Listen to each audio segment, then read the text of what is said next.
Well, blessed Friday to you as we come to you with your daily encouragement. And we are at the top of page 77 in the third part of Dietrich Bonhoeffer's Life Together, The Day Alone. And it is talking about our solitude. And there's always this tension that he's talking about being with others and being alone with the Lord. And so he is speaking about why sometimes people and why all of us cannot always be in community. He says, "Let him who cannot be alone beware of community. He will only do harm to himself and to the community. Alone you stood before God when he called you. Alone you had to answer that call.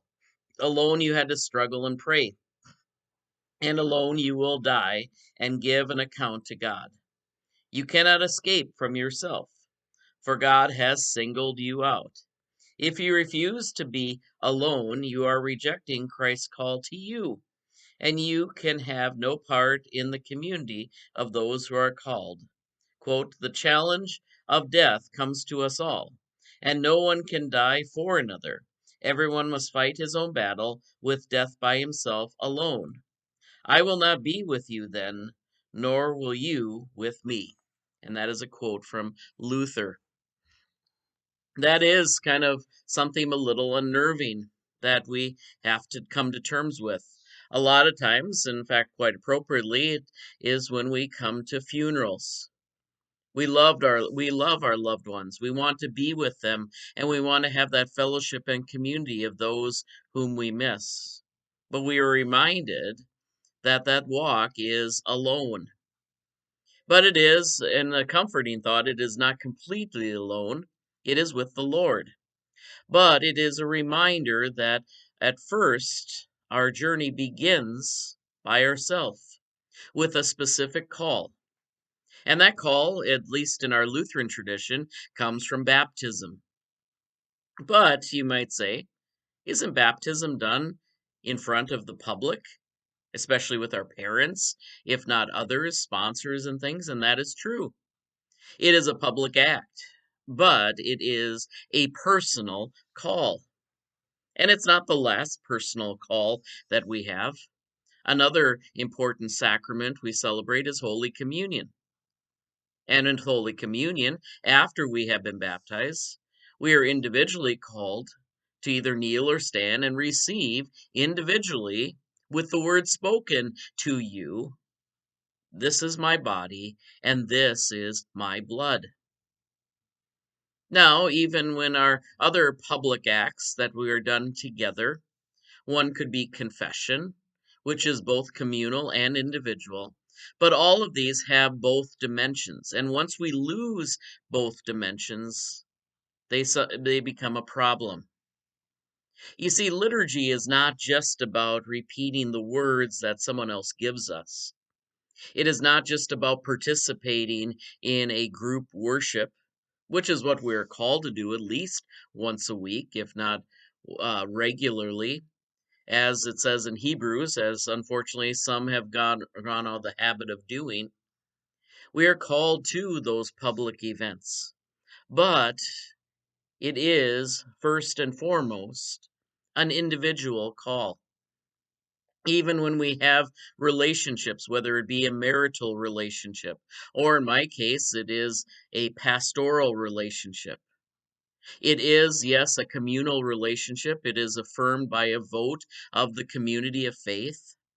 And I've been privileged to serve in a couple locations, and now where I serve now, it is still a public call, but it is at first a personal call that is tested in at least in our system by committees of groups of people, but it involves the communal going to school, going into training, being supervised.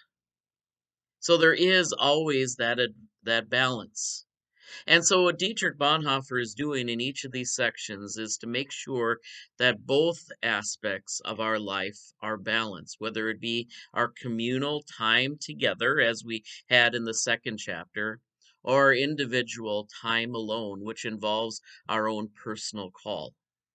One cannot be existing without the other. We are not called necessarily to be individual monks living in the desert by ourselves. There are some parts of the Christian tradition which stress that. But normally, even when a person was called to be a monk, it was a communal type of calling. Shared meals, common prayer, a lot of things that involve both alone time and also communal time. And that is the same even if you are not, and we are not, called to be a monk, but even called into secular things. We need time together. We need time together to worship. We need time together to work. And we need time alone. And that aloneness, yes, does involve a few other people, namely Jesus, and namely even the Bible, which brings us Jesus and the opinions and observations of others who have walked this faith with us. In some sense, yes, a Christian is never totally alone. You have Jesus, you have the Bible, you have the prayers of the people of God. But you also had to stress that that time of sharing physically, sharing over computer, sharing in times where we interact with one another is only a season, not a permanency. Our acts are done individually and collectively. We have a balance of both. So, in both of these cases, we are reminded to serve one another, to walk one another. But when we take our last final journey, while we might be surrounded physically by our friends and family, whether at the point of death or after death when we are buried, our journey is, at its essence, a call alone. And that's why Dietrich warns us to make sure that it is stressed in that individual call.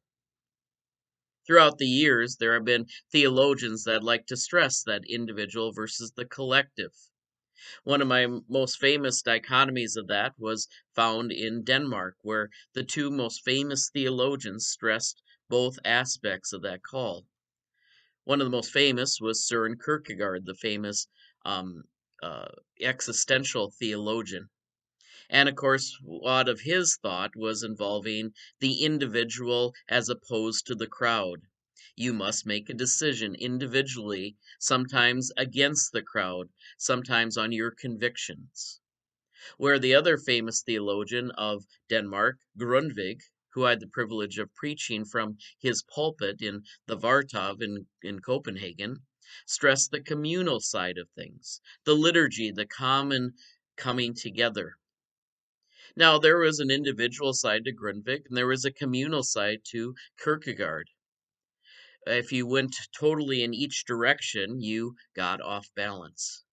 But when you brought them together, you were reminded that this call is both communal and individual. And so we dare not forget our life, not just together, but our life, our day alone. Take care. God bless. We'll see you on Monday. Don't forget to join us for worship this weekend. Take care.